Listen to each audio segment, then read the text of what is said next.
Right, I don't know what it is with these cars and auto coolers. Just doing my boxing now. So yet again, I've had to strip it all down and find out what's going on, because it will leak in transmission fluid again.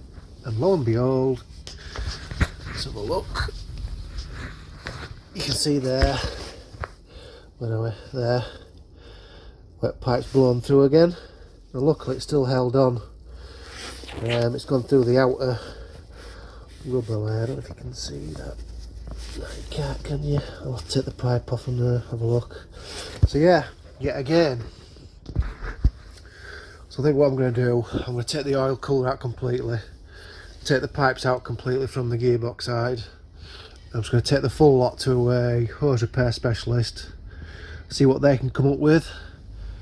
Hopefully they can do a stronger fittings, maybe some braided hose, something like that. Yeah, go from there, try that. And if it blows again, I'm just going to take the whole lot out and just convert it to manual, because it's doing my boxing now. I haven't bothered filming taking all this crap off. If you want to see that, go over to Sleepy Cat Pictures. He's done quite a few videos of taking all these gubbins apart to get to his auto cooler and intercooler and stuff like that. So I'll put a link in the description below. You can go check his channel out. But for now, we're going to take off to this back off here. I'll take the intercooler out to get to the cooler down there. Probably a bit of a clean up while we're at it as well, and take it from there. I'll let you know how I get on. I'm going to take it all to the repair shop, see what they can come up with. This side's okay, this side hasn't blown through. It seems to be that side all the time, and it's not just me, it's a few people on the forums have said exactly the same.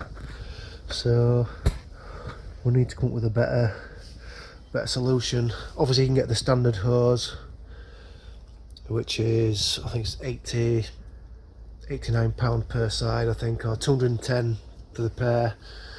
But there's obviously a weak point somewhere because they blow on the crimp. So I think the way forward is like an upgrade or something. So yeah, leave that with us. We'll be back soon. Right, so after a bit of toing and froing, I have now got the auto cooler out, and it's not looking the best down here. I've seen the state of this air Conrad. Don't know if you can see down there, all the fins are all broken off. Down there as well. And this doesn't work, so is it worth fixing? Or should I just bin off all the aircon? Because I've got sunroofs on it, so why do I need it? But anyway, that might be a job for later on. Let's have a look at this auto cooler. To be honest with you, it's not looking the best.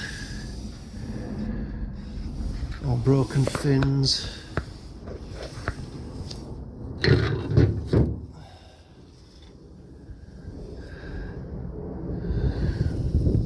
Should I get another one? It's got a dent there. It's all been squashed there.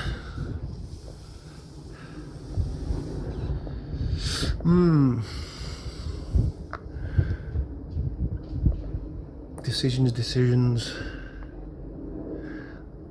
It's about 100 quid for a brand new one, or I can get us another second hand one for £50. And maybe keep this one as a spare. So it's full of mud and crap anyway, look. Yeah, all those are all flaking off, look. Might be best just getting another one. Keep the sensor. I'm looking at eBay tonight. So it's been a couple of weeks now. Nothing much has happened, purely because it's been raining most of the time for 2 weeks now. Typical, eh? But anyway, I've been spending a bit of money. As you can see behind me, in the clear wrapping, I've spent quite a lot. Probably about, I can't remember now, close to £300. whilst I've been waiting for the rain to stop, I haven't been able to get under the truck to fix anything, so I've ordered some parts. Let me show you. So the plan was to get these pipes off from under the car, take them to a hydraulic repair shop and get them to have a look at it. But when I pulled the cooler out, that wasn't looking very good, so I decided enough's enough. Let's just order a new cooler and a new set of pipe works to go with it, and hopefully my problems will be solved now. So as you can see from all this mess here now, I've got the joyous task of putting it all back together.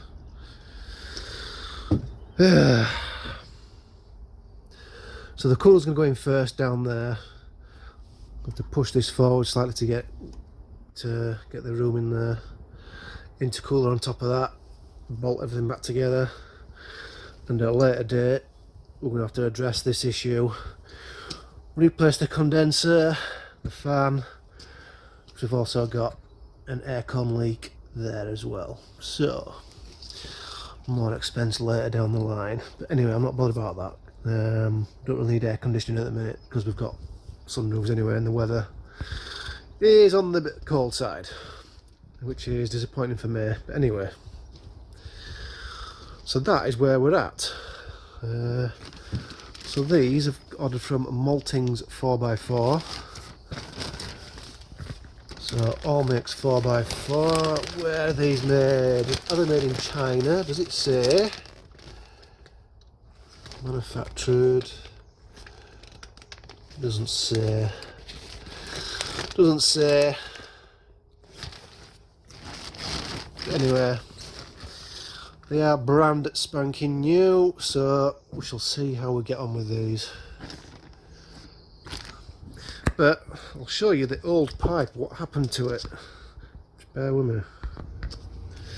So this is the bit of pipe that I've cut off, and as you can see, it's completely split it up, and although the inner has stayed intact, because obviously the inner bit is reinforced, but I'm surprised at that.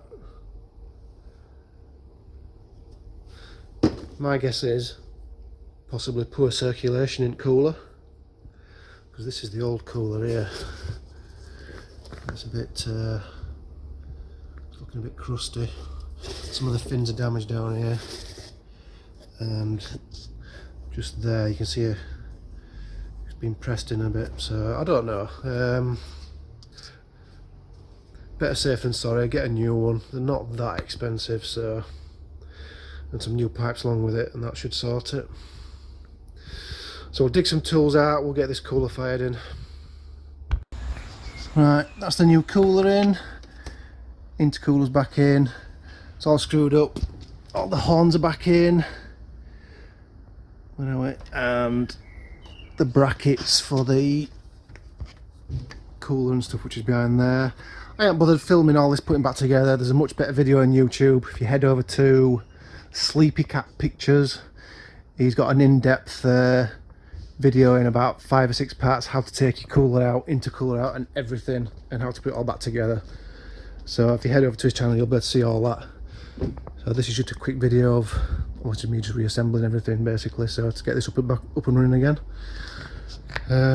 So I think I'm going to call that quits for today, and tomorrow we'll have a look at getting underneath the car and removing the pipes. One of them's going to be an absolute bugger because it's on top of the gearbox and you need a stubby 19mm to get it off, so that's going to be fun.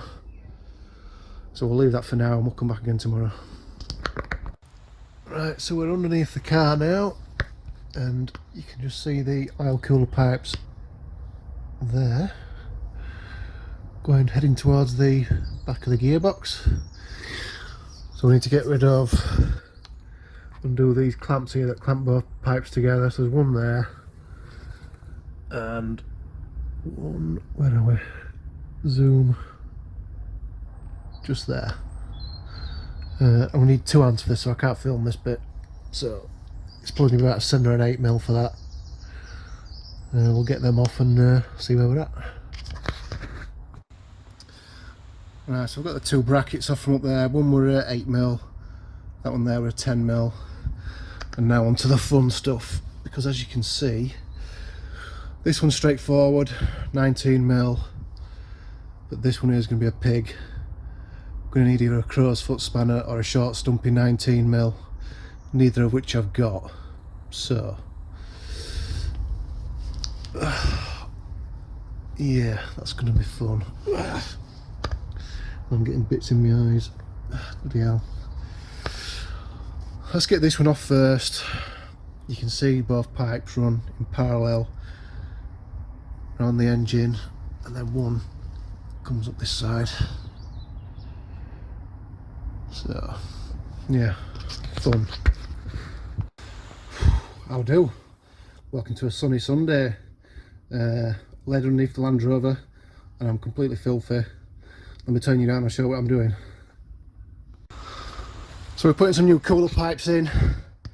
Having a bit of a nightmare getting the old one off, because if you look, I don't know if you can see, you can just about see up there, look.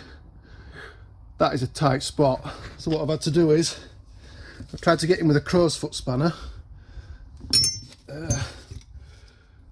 which is there, but there's just not enough room to get the ratchet going. So what I've had to do, get a 19mm spanner, cut it in half, and I've just got enough room to get in and get the old one out. So what a tussle. But anyway, I've got one new pipe in position as it is now, so I'm going to bob the second one in now, which goes into that bit there,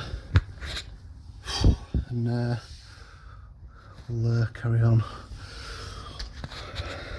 Well, it's been an eventful Sunday, I can tell you. New pipes are in either side.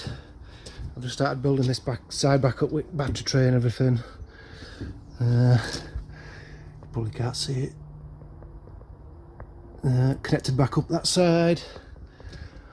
Proper pain in the arse having to use this to tighten it up on gearbox end, but I got there in the end. I think I'm going to call it a day because I've had enough. I'm absolutely blathered. The old pipes are up here.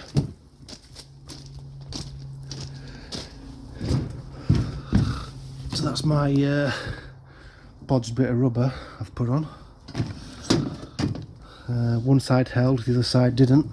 This side decided to explode for whatever reason. So I don't know what to do with these. I might keep these as backups, I don't know.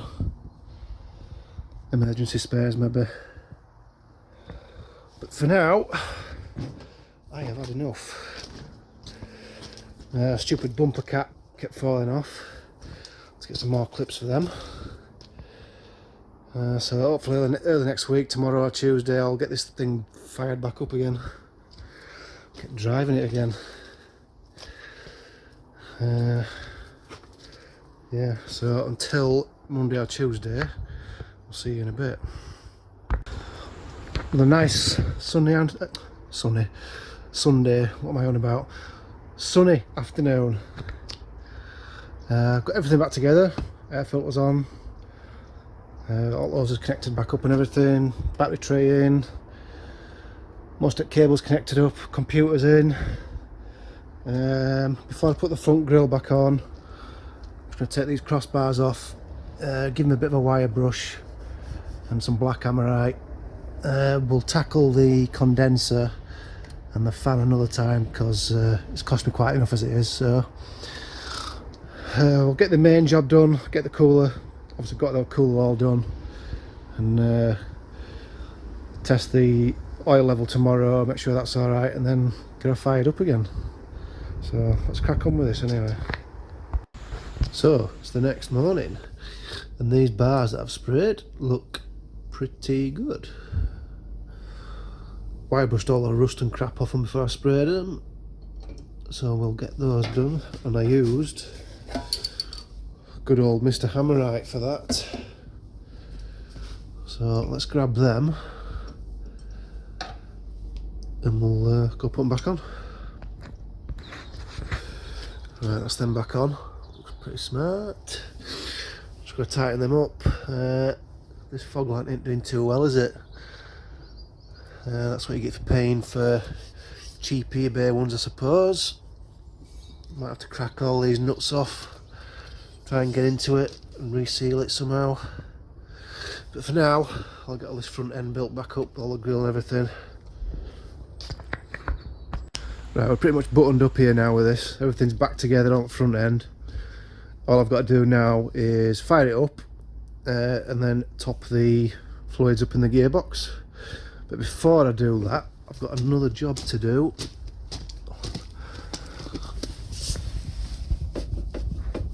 Don't know if you can hear that. Yeah, those bushings are knacked. So I'm going to quickly get this wheel off and have a go at pressing the bearings out and put some new ones in. Not the bearings, the bushers, sorry. I should imagine the other side's going to be the same as well, because these terra firma bushers are shite.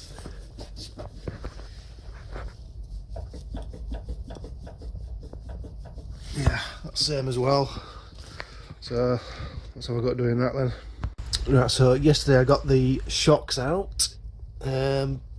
On doing so, the inside of these arches here were looking a bit rusty, and also along that bracket there. So whilst the wheels are off, I've cleaned it all up, I've hammer-righted it all, so it all looks a lot better, because these brackets here were all rusting up as well.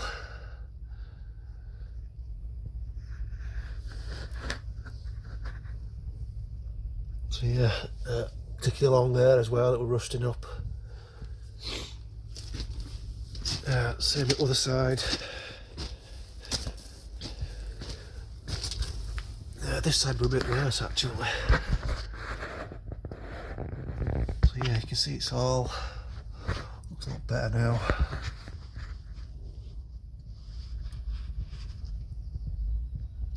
So yeah, just something to watch out for when you're doing this yourself. When you get your wheel off, inspect all your inner arches, especially around here where all the crap collects. So I'm just waiting for a phone call from the garage to get me shockers back, because they're putting the new bushers in for me, because he's got a big press, and then we can get all this back together. Right, it is now Saturday. So I picked the shockers up yesterday from garage, put them back in, put the wheel back on. Well, both wheels are there. The shocker was rather rusty, so I've wire wheeled it all off, give it a coat of silver. Looks a lot better, but no more banging. Same on the other side.